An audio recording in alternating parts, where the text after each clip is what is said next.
Hello everybody and welcome back to another episode of Inside the Gates. And today it's another episode where it's just me because Chloe has decided that she's going to the Maldives through a work trip. So stay tuned with all of our socials and you'll be able to see everything that she gets up to. I spoke to her earlier today. Looks like she's having a phenomenal time. So do go and check it out. It looks absolutely amazing. But that does mean that this week's episode of Inside the Gates is just left to me. And I've got a lot of stuff to kind of get through. So I'm going to jump straight in for all of your theme park and Disney and Universal news. Now, the first thing that has come out this week, there has been so much announced, so much shown on Disney socials about the Disney Destiny. There is so much stuff that has come out of the Disney Destiny because they kind of officially christened the ship this week. Now, we've been shown inside of all of these key places. So I'm going to talk through a couple of the main things through here. So the first one is the Cask and Cannon. Now, the Cask and Cannon is the brand new Pirates of the Caribbean bar. And what I really, really love about this, and what I love about a themed bar that all of the Disney Cruise Line ships seem to be going for nowadays, is they are so meticulously themed. So this one is obviously centered around Pirates of the Caribbean, but mainly it's centered around the Pirates of the Caribbean rides across the entire globe. So what that means is there's loads of little intricate details that are subtle nods to loads of the different ones. So, you know, there'll be something from Orlando, something from Disney World, somewhere from something from Shanghai. There's loads of different things that you can kind of keep an eye out for. One of the particular details that I absolutely love is that if you look up, you'll be able to see the original map drawn for Pirates of the Caribbean by Mark Davis on the ceiling.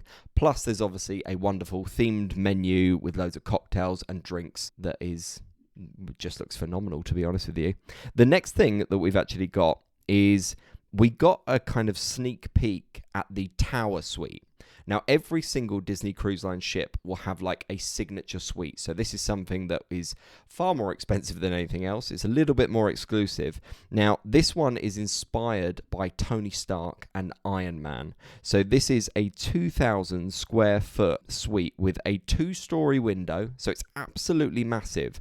But what I really, really love about this entire suite is the fact that there are so many little nods to Iron Man. So there is actually a full-size replica of the prop from the film that says proof Tony Stark has a heart, which I just think is such a subtle little nod. But also, like, again, it's about those intricate little details that I just absolutely love. Will I ever stay there? Probably highly unlikely at this rate, but you never know. You never know at this point. The thing that I was probably most excited for on this entire ship, now this was teased ages ago and we finally got some videos of what kind of he looks like and what is actually going to be entailed with this experience. So you've got Dr. Facilier's parlour. Now, first and foremost, this is limited to only 10 guests at a time. So it's quite an intimate experience. And apparently, he will pick a few unfortunate souls to basically take part in his parlor tricks, which I believe are some forms of magic tricks. But again, I don't really want to spoil anything for myself and for you guys, because obviously I want us to be able to experience this at some point. But apparently, it is a 10-minute experience where you basically get a full it's kind of like a meet and greet, but actually Dr. Facilier pretty much in his natural habitat, which I think is really, really cool. Apart from just sort of being like a wandering character, this is such an exclusive and kind of key moment for this sort of character to sort of develop in his own world. So, I mean, honestly, the more I read into this, the more excited I get, and I'm sure you guys will be exactly the same. The other thing that we spoke about a little bit last week was the idea of the Pride Lands restaurant, which is obviously inspired by the world of the Lion King. We found out some more details about what that's going to be like. So apparently, the storytelling takes place with 2 elders who essentially narrate all of Simba's story. And it also, this is what I love, it also features songs from Lion King 1 and 2, the films, but also some songs on Broadway. Now, one of my favourite songs from Lion King on Broadway is He Lives in You. So I'd be having my fingers crossed that they'd be singing that at some point. There is also such a kind of incredible menu that's kind of inspired by the Savannah. So we've got a few things that stand out, such as the curried apricot chicken sausages and Sarabia's roast beef tenderloin were a couple of things that spoke out to me. Now, you can check out most of these menus all online now, so if you're a little bit peckish like me, which I seem to be all the time, then I'd go and check out some of those details as well. Obviously, a Disney Cruise Line would not be complete without an Aquamouse. Now, this Aquamouse has 4 different show rotations, which is, again, quite exciting. But perhaps something that stands out for me, we've spoken a little bit about Match Your Mate before, which is available on some of the other Disney ships. Now, that is kind of like an adult game show. Now, there is an adult comedy show that is going to be operating on the Disney Destiny, which is called With Great Power.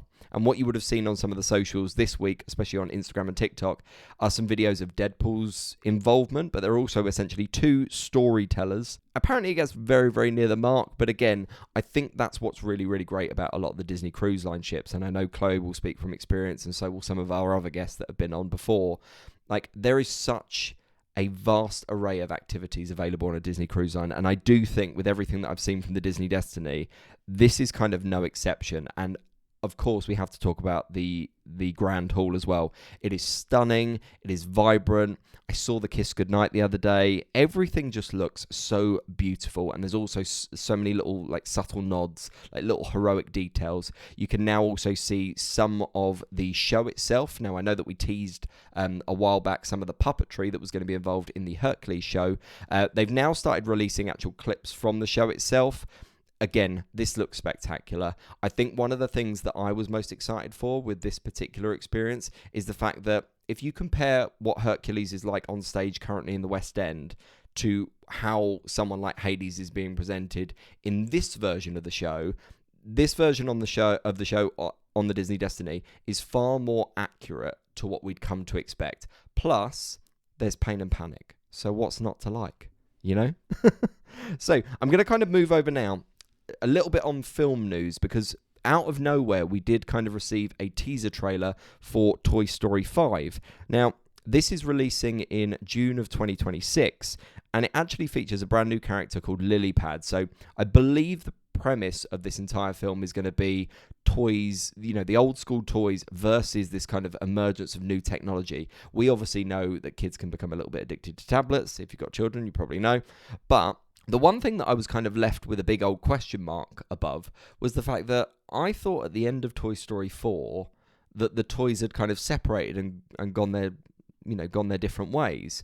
Whereas the trailer actually shows all of them being back in Bonnie's room. So I think there's a little bit of reconciliation to be kind of done, especially from this teaser. And I'm interested to see how they're going to get there. Again, I'm going to sit there and say that Toy Story 3 was the perfect ending to that essential trilogy, but if they want to keep going for it, then let them be. That's all I'll say. So Remy's Ratatouille Adventure over at Epcot was officially closed for most of this week, but as of recording this, it did reopen on the 13th. Now, what they've essentially done is they've taken away the need for 3D glasses, so that is now entirely 2D for your experience. Sticking with, obviously, Disney here, Jollywood Nights officially kicked off, and there were loads of rare character meets. I know that Sophie was there, Chloe's sister, and they got to meet Bing Bong and other sort of rare characters and try some of the brand new food, which is always exciting. And with that also being said, the Perch, which I've mentioned a couple of weeks now on Inside the Gates, that did have a soft opening. So if you want to go and check out the menu, I would definitely go and have a look there. But that is the new bar in the lobby of the Grand Floridian Resort and Spa. We also got a little bit more of a nod. We're getting more of a timeline when it comes to the tropical Americas. Now, this is an area that I'm very, very excited for. Obviously, sad that the fact that we are losing Dinosaur sort of towards the end of this year, but it does make way for some brand new attractions. Now, they have said at the moment that they plan on opening the Encanto ride and the Tropical Americas as an area around 2027. Now, they don't know whether that's going to be completed in sort of early spring, whether they'll aim for like the summer break or the spring break, or whether they might aim for something more summer or something more autumnal. We don't know at this stage. I would be hoping that maybe it would be spring so that they can obviously enjoy the full summer with it all looking vibrant and beautiful in the sunshine. But yeah, that's where we're kind of at with that. Plus, the first Mickey's Very Merry Christmas Party, which is easy for me to say sometimes, officially opened this week. So obviously, if you want to see it snow on Main Street and see fancy all your Christmas goodies, then get on down to the Merry Christmas party. Although one thing that I will say, a very, very popular character from last year, you may have seen them go viral on TikTok, which was Tally. Tally the elf looks as if Tally's role in the way that it was last year, so where he'd go up to certain people in the audience or in the crowd and essentially say whether they're on the naughty and nice list, that seems to have been pulled. Now, I don't know whether that's because of safety concerns or different artistic choices, but there is an elf with a list at the start. Not Tally, though. No interaction. Some of the choreography has changed. So that's something to definitely keep an eye out for if you are going to go and expecting to see Tally. Over at Universal, Blondie's in Toon Lagoon has updated its menu, so that's got some brand new excellent sandwich options. You've also got the Imagination Cafe in Universal is currently closed for renovations. They haven't said when that is going to be opening up yet. I did mention probably in one of the very early stages of Inside the Gates that there was going to be an Epic Universe documentary. This is called Epic Ride, the story of the Universal theme parks. Now, this did get pushed back a little bit. It's going to be coming on Peacock and other streaming services. It did get pushed back a little bit, partially because of what was happening sort of around Universal at the time, but that is due to drop on November 17th. So I, for one, am always interested in the behind the scenes. I loved the Imagineering story when it came to Disney, so I really look forward to getting my teeth into this one. One of the other things that really stands out to me at the moment is the fact that I think we've subtly mentioned it here and there, but basically Universal have filed a permit for a 150,000 square foot structure to be made in Epic Universe. Now, what they haven't said is where that's going to go. So at the moment, there are two major spaces that these things could go. There is kind of quite a large space being cleared to the left-hand side of where Super Nintendo World is. And then there's also the space kind of right behind where the Wizarding World of Harry Potter is and Stardust Racers. So current rumours that are circulating, bear in mind, nothing is absolutely confirmed at this stage, but a couple of things that are being teased around, because they're saying that it's going to be for a major new attraction. Some of the latest rumours are a Freddy Fazbear's restaurant. Now, I don't think that they're going to make a whole area dedicated to Five Nights at Freddy's, because again, I think they'll make that kind of exclusive to a part of a park, maybe not Epic Universe, or just keep it exclusively for things like Halloween Horror Nights. That's the way that I personally see it. A Wicked themed land or attraction seems to be one of the heavily rumoured ones. I know that we've spoken about it before, but it definitely seems increasingly likely that something like this is somewhere down the Yellow Brick Road. Who knows?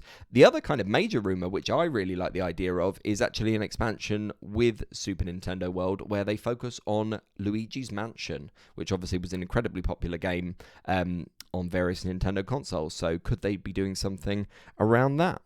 I'm not sure which is kind of most likely at this stage, and I don't know whether they're actually going to expand as quickly as we kind of expect them to. But then again, Universal have kind of hit the ground running with Epic Universe. There are currently talks at the moment of them gradually increasing the park capacity.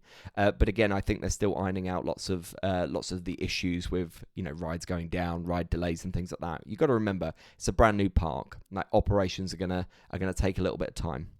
Now, this week, I didn't ask you for any opinions or anything like that, so I do apologise, because that's slightly on me with how much work there has been on. But please make sure that you subscribe if you're watching this on YouTube. If you're on Spotify, drop us a like on there. It really, really helps us out and helps us to grow the channel overall and be able to provide content like this.